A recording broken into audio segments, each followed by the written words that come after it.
ladies and gentlemen, and welcome once again to another episode of The Cider Drinker.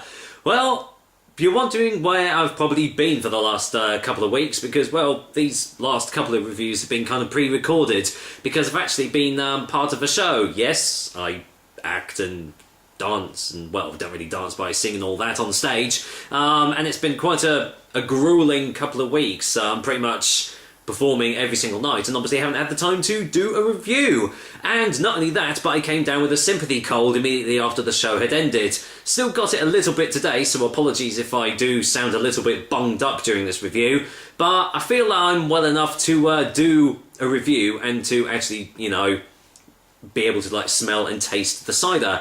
Which one have we actually got today? Well, we've got a company which I've had quite a few of their ciders at beer and cider festivals, but I do believe this is the first one that I've actually done in bottle form. And actually, it's one of the few whiskey conditioned ciders that I've done for the channel.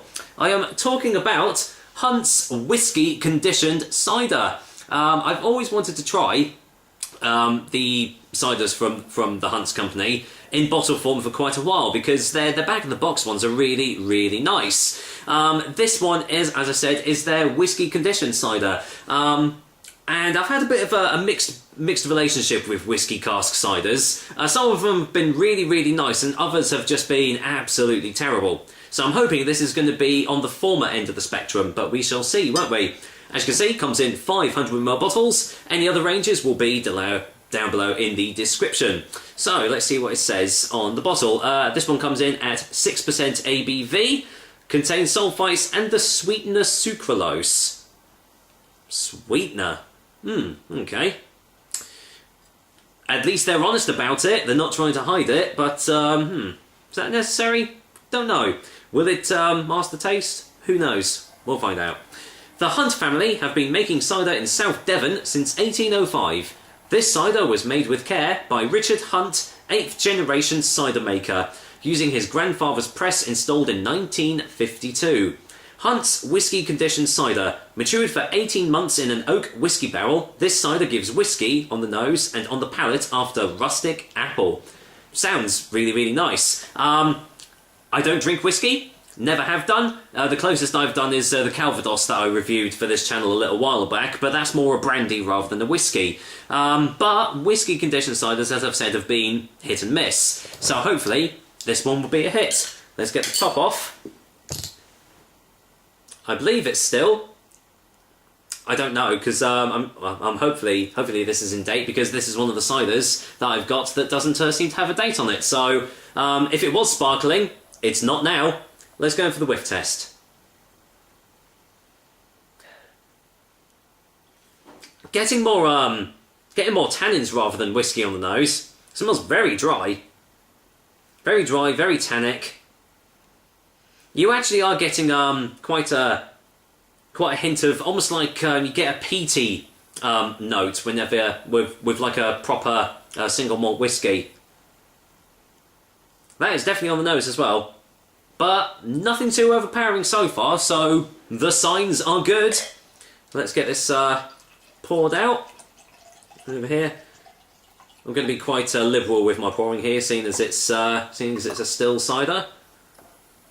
There we go, let's get it whacked in. Don't think there's any sediment, can't see any. Right, in for the colour test, and as you can see, well, completely still, but is filtered because it's clear. You know, clear in consistency, but yeah, nice dark orangey amber colour there. Looks quite nice. Almost does kind of look like a whiskey in the glass, wouldn't you say? Speaking of whiskey in the glass, or should there be whiskey in the jar? I should have got a jam jar for this, shouldn't I? Oh well, didn't think. Any more smells?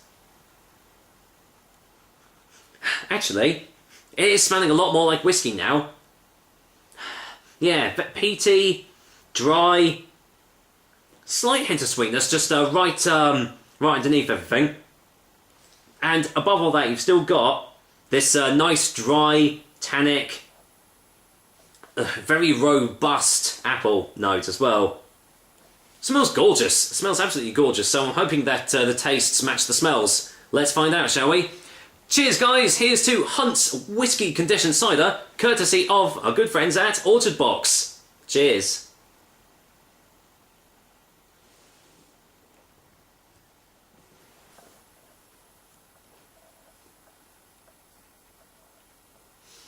Oh yeah, big whiskey hits. Oh, that is actually warming as it's going down. That's surprising. Let's get a second opinion.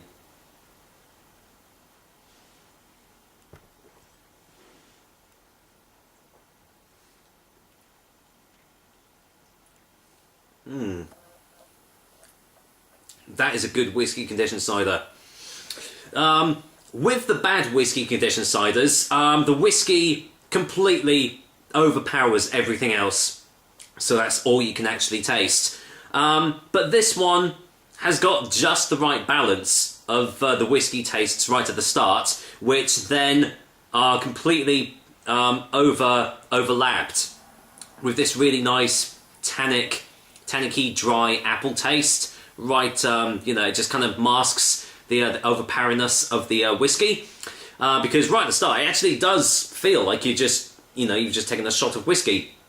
Quite alcoholic when it first hits your taste buds as well, which kind of adds to that effect as well. But as I said, all completely mellows out as well, and you're left with a really lovely, dry, tannic, almost oaky, woody cider, kind of like a vintage style cider in that respect. And the tastes and the flavours completely complement each other really well. So yeah, really good representation of a whiskey cask cider.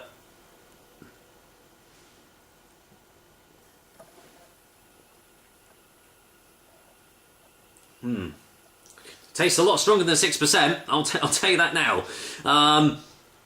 Yeah, I'd say this was more like 7.5% or above, because it just does taste that strong. And also there's quite a full-bodied texture behind it, rather than it being too watery. Because I find some conditioned still ciders do tend to be a little bit on the watery side to compensate for the big tastes, but not here. So yeah, overall a really lovely example of a whiskey cask cider. So let's go in for a final taste before a final verdict.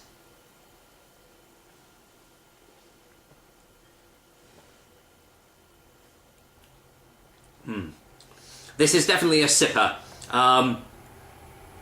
Because there are so many bold, complex flavours in the cider, it's one that you definitely want to sip rather than just chug and down. I mean, you could do that, but you'd probably feel quite ill afterwards. So yeah, well done, Hunt Cider Company. You've produced a really top quality whiskey cask cider here, and yeah, hopefully looking forward to trying some more of your bottled range soon. But for now, for a final verdict, Hunt's whiskey conditioned cider is getting an 8 out of 10. Naturally, these sorts of ciders aren't going to be for everybody. But if you are thinking of dabbling into cask ciders, because you've got rum cask, rioja cask and all that, and you've never tried a whiskey cask cider out, this is a really good example of it. So I highly suggest you check this out. And well, while you're at it, try out the other ciders from Hunt's, especially their back-in-the-box ones, because they're really good. With that said, that is another episode of the Cider Drink for you guys. I hope you liked it, and as usual, I will be back with another delicious and tasty cider soon. Until then, my Wednesday evening is sorted. I'm going to go and finish off this bottle of whiskey cask cider, courtesy of Hunt's. Take care, guys. Until next time.